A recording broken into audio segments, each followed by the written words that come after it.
Welcome back, folks. Today in Tap Sports Baseball World, we're going to do a little bit of a quick one. We're going to talk about Season Mode. Season Mode isn't necessarily the be-all, end-all of this game. It's, I would say, a little more of a chance of being realistic. You know, there's a lot in this game that is quite unrealistic. If you don't believe me, you should check your stats. But this mode gives you more of a chance to sort of pretend like you're in a real Major League Baseball season. And today I'm going to show you sort of the ins and outs of it and what you can gain from doing it and how it can actually benefit your team outside of season mode as well. Let's get started. So as you can see here, if you go to games, season mode is right there on the top, right next to the active bonuses.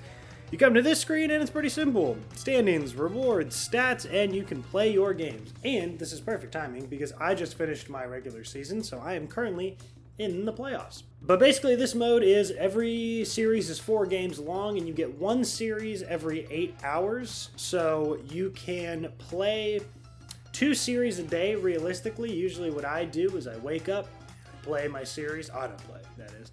And then when I get home from work, I autoplay my next series. And then that's it. And that's pretty much how it goes. It's a little bit of a slog. I will say I've been probably playing this game for a little over a month, probably about a month and a half this year.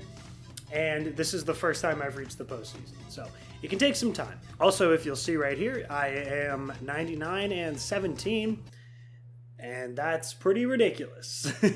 Yeah, as time goes along, it actually gets pretty easy to win games. You can autoplay them, and if your team is a high enough overall, you have good enough players, you're pretty much going to win every game. I would say at the start, maybe it's a little rockier, but I wouldn't really be too worried about that. So you can go through and check your stats if that's something that interests you. It's not really something that interests me too much, but if you want to check that out, you certainly can. The reason I'm not a huge fan of it is because they get very skewed. If you have some of the same players, you'll really dominate. Like Tyler Mahle, I've had him for a long time, so he just dominates in strikeouts. There are a lot of benefits that can be really useful for you. If you come to the rewards tab, as you can see, by playing this game more and more, you can get a whole bunch of rewards.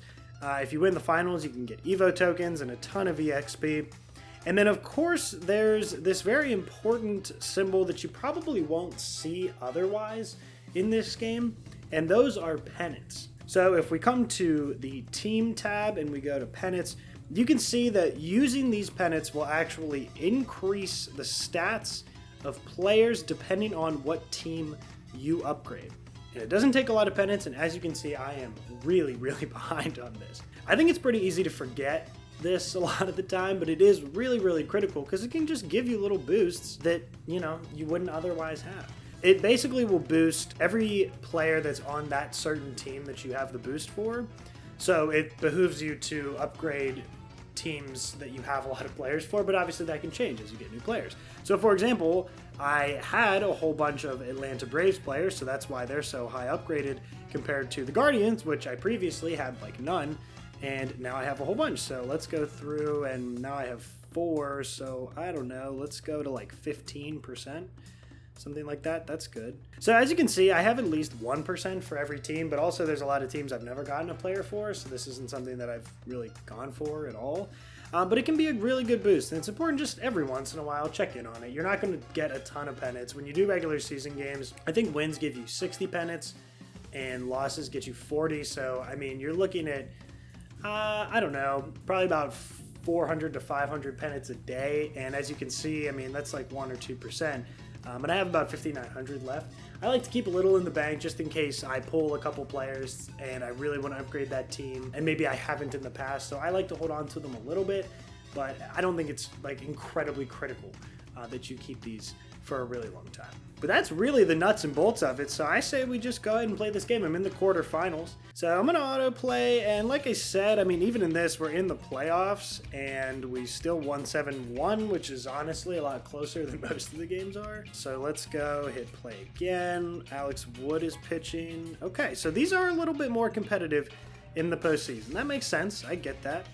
We still won, so we got 60 pennants, 11-7, and boom, there you go. We're in the playoffs. I got 2,000 pennants, 4,000 experience, and 5 Evo tokens. If I win the semifinals, I'll get 6,000 XP and 10 Evo tokens and 3,000 pennants, and then the finals, which is even more. So I definitely think it's worth keeping on track with. I mean, it can be difficult to do that. Sometimes it can just be a little bit of a forgetful thing because you just sort of play the games really quickly, get it over with, and then you don't really touch it again. It's a more realistic type of game mode, I guess, in this game, if that makes any sense. So if that's your thing, I say go ahead and do it, and don't forget to upgrade those players. The other thing that might just be worth noting here is that they order the teams by the amount of players that you have on the team, but that doesn't really mean that those are the players that you necessarily want to upgrade a lot of. Like, for example, I have Josh Van Meter and Kevin Newman, but they're both lower overall, so there's a pretty good chance they get replaced. So even though there's 2 active, that's probably not as useful as, say,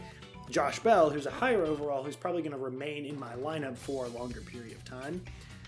But obviously, you kind of get double the boost, so, you know, whatever. I know it was a quick one today, folks, but I just wanted to give you just a slight overview on a mode that I think can go overlooked, but it actually can be quite helpful to you in boosting your players and getting some of those players playing a lot better. So hopefully it was helpful. If it was, feel free to subscribe, and hey, if it wasn't, I got plenty of other videos on my channel, challenge videos. I have some other informational type videos. I have pack pulling videos, I have gameplay videos. So go ahead and check those out. Maybe something else is there for you. You know, I would hope so. But anyway, thank you guys for watching. Feel free to subscribe and have a fantastic rest of your day. And hey, love yourself today.